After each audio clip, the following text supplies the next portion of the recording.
그러면 자 일단 질문을 하나 할 겁니다. 우리 스터디 하시는 분들은 조금 익숙할 수도 있긴 한데, 자 돈보따리가 이렇게 있어요. 채권이 돈보따리야. 이게 없는 게 아니에요. 절대 우리 현실 세계에 있는 거예요. 다만 이런 이제 이상한 그림의 돈보따리가 없는 거지. 자 근데 여기가 돈보따리 A, 여기가 돈보따리 B야. 근데 얘 같은 경우에는 월 100만 원을 주는데, 얘 같은 경우에도 월 100만 원을 나한테 주는데, 우리 촌뜨기들한테 이 A라는 보따리를 가지고 있으면 월 100만 원씩 주고, B라는 보따리를 가지고 있어도 월 100만 원씩 주는데요. 첫 번째 달에는 월 100만 원씩 주는데, 그 다음 달에는 A 같은 경우에는 월 100만 원 그대로 줘. 그 다다음 달에도 월 100만 원 그대로 줘. 얘는 그냥 100만 원, 매달 100만 원씩 그냥 정기적으로 준대. 근데 얘 B 같은 경우에는 그 다음 달에는 50% 확률로 150만 원, 50% 넘게 주고, 또 반의 확률로는 50만 원 줄여서 준대요. 그리고 그 다음 달에는 내가 받은 금액에 또 플러스 50% 또는 마이너스 50% 반반 확률로 해서 준대. 변동성이 크죠? 자, 여기서 둘 다 100만 원 주고 살 수 있어요. 그러면은 A 살래요? B 살래요? 채팅 쭉 올려봐요. A가 아무튼 한 7분 정도 되고 대부분 다 A를 선택했잖아요. 자, 여기서 이게 무슨 의미냐면, 이게 진짜 의미가 커요. 내가 똑같은 돈을 가지고 있는데 A랑 B 중에 A라는 보따리를 선택했다라고 하면, 이 사람은 채권이 적합한 사람이에요. B라는 걸 선택했다라고 하면 이 사람은 완전히 이분법적으로 하면 안 되긴 하지만, 일단 대략 일반적인 케이스에서 B를 선택하면 주식이 적합한 사람이에요. 물론 채권이 적합하다고 해서 채권에 100% 투자하는 건 아니야. 백본, 나의 그 가장 기본적인 재테크에서 기본적인 자산을 채권으로 가져가되 주식도 가져간다는 거고, 이 B를 선택한 사람은 백본을 주식으로 가져가되 채권을 어느 정도 섞어가는 건데, 대부분 다 A죠. 근데 당신들 채권 갖고 있어요? 주식 갖고 있어요? 물어보면 대부분 다 주식 갖고 있죠. 그게 문제라는 거예요. 첫 번째로. 이게 뭘 하는 거냐면은 그 투자자 성향 분석이라고 하는 거거든. 성향? 재테크라는 게 제가 밀고 있는 게 스트레스 받지 않는 건데, 사실 이것도 전 직장 대표님께서 채권에 투자하고 나서 두 발 뻗고 자야 된다, 이렇게 항상 말씀하셨거든요. 그걸 생각하면서 뭔가 좀 이거를 상징적인 의미로 뭐 하면 좋을까 했더니, 스트레스 받지 않고 무트레스 투자하는 게 좋다라고 하는 거란 말이에요. 그 성향 분석이 매우 중요해요. 뭔 말인지 이해돼요? 그러면은 A를 선택한 사람은 채권에 적합한 성향이고, B라는 보따리를 선택한 사람은 주식에 적합한 성향인데, 왜 당신들은, 그네들은 주식을 엄청나게 많이 가지고 있는 거예요. 그만큼 뭐예요? 채권을 투자를 꼭 해야 된다. 뭔 말인지 이해되죠? 그래서 이러한 사람들이 채권을 투자해야 되는데, 채권 적합한 사람들이 훨씬 더 많다. 저는 당연히 A가 많을 거라고 자신했어요. 진짜로. 왜? 보통 다 그런 성향이거든. 근데 자기 성향이 뭔지 모르고 주식을 투자를 하면서 이제 문제가 많이 발생하는 거예요. 그렇게 되는 건데, 그리고 하나 더 있어요. 질문을 하나 더 해볼게요.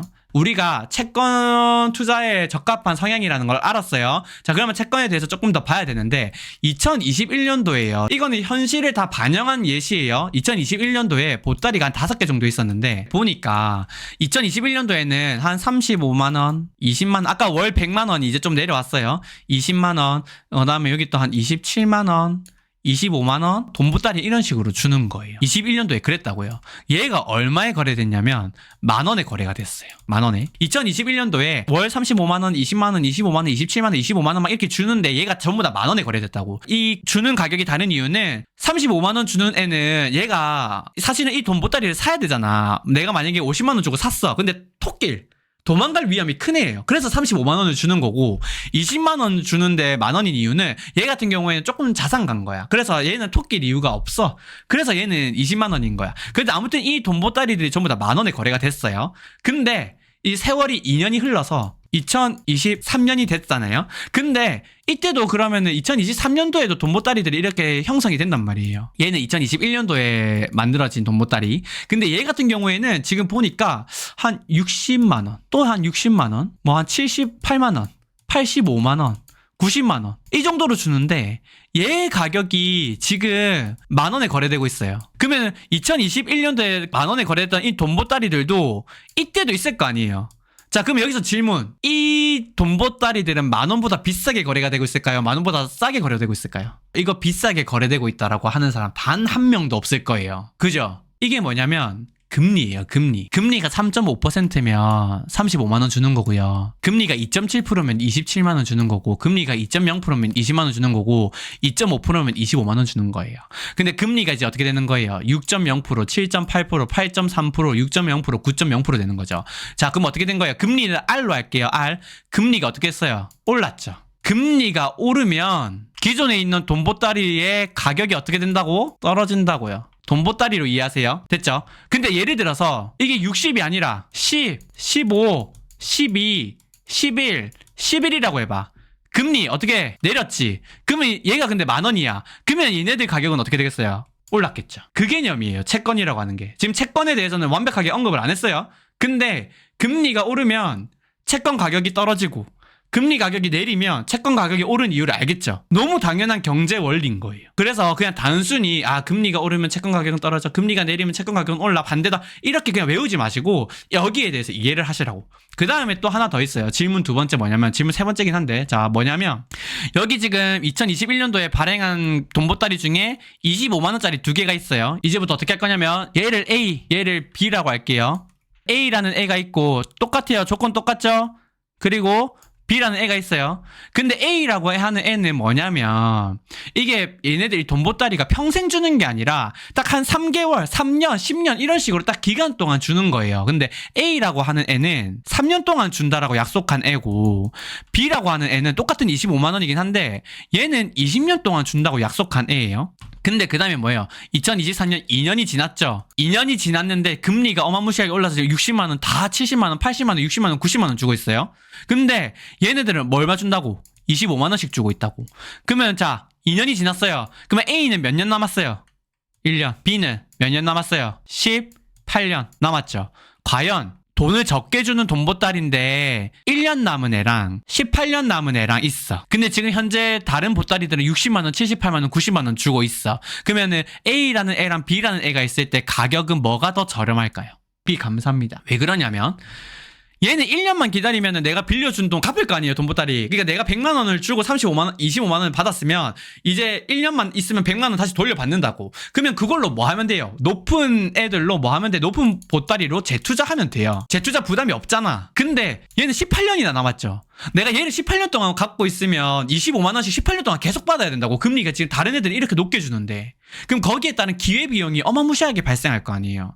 매력이 엄청나게 떨어지죠. 그러니까 얘에선 얘는 가격이 엄청나게 떨어져요. 뭔 말인지 이해돼요? 그러니까 B라고 생각하신 분들은 뭐냐면 이렇게 생각할 수 있어요. 야, 돈 보따리가 그러면 1년밖에 안 남았으니까 얘는 25만원을 1년만 주니까 엄청 적게 주는 건데, 얘 같은 경우에는 25만원을 엄청나게 길게 주지 않냐. 그러니까 얘가 더 비싸야지. 이렇게 생각할 수 있는데 그렇게 접근하지 마요. 그럼 우리 채권이랑 힘들어져요.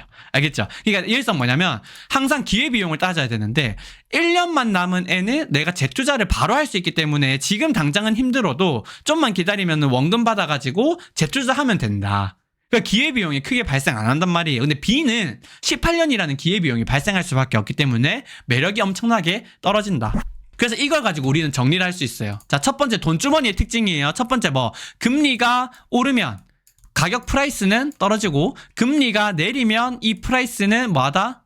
오른다. 반비례 관계다. 자, 이거 하나 알았죠? 그 다음에 두 번째 뭐예요? 만기라고 표현할게요. 끝나는. 아까 돈 보따리 똑같은 A 소문자 A랑 소문자 B가 있었는데 그 만기에 대해서 이야기를 했어요. 기간. 그게 만기라고 하는 애가 있는데, 돈 보따리는 이 만기가 길수록 변동폭이 커져요. 더 민감하다는 뜻이에요. 됐죠? 이게 채권의 가장 큰 특징입니다. 이것만 알면 채권을 가지고 호구 안 당할 수 있어요. 사실은 첫 번째 거는 사람들이 엄청나게 쉽게 많이 이해하는데 두 번째 거를 잘 몰라서 호구 당하는 경우가 많고, 사실은 이번에 증권사 세일즈 때문에 국고채 장기물에 투자하신 분들 있죠. 국고채 장기물에 투자하신 분이 사실은 손실을 볼 수 있는 그런 시나리오에 대해서 설명을 듣고 투자를 한 거면 사실은 그냥 리스크를 테이킹한 거예요. 호구가 아니야. 근데 국고채 장기물 우리나라 망하겠습니까? 손실 안 납니다라고 팔았는데 그걸 그냥 산 사람은 사실은 호구 당한 거예요. 뭔 말인지 이해해요? 만기가 길었을 때 변동폭이 더 민감하다라는 걸 알았다면 국고채 20년물, 30년물 이런 거 금리 오르면은 어마무시하게 가격이 떨어진다라는 걸 알았을 거 아니에요. 기회비용이 그만큼 발생하니까. 그래서 그만큼 이걸 모르는 사람들이 뭐 한 거예요? 국고채 장기물 세일즈에 당했다라고 보시면 돼요. 그래서 아무튼 1번이랑 2번의 특징이 결국에 돈보따리의 특징인데 그 돈보따리가 채권이다라고 말씀을 드리는 거고, 자 그러면 여기서 이제 나오는 거예요. 채권이 뭔데? 그죠?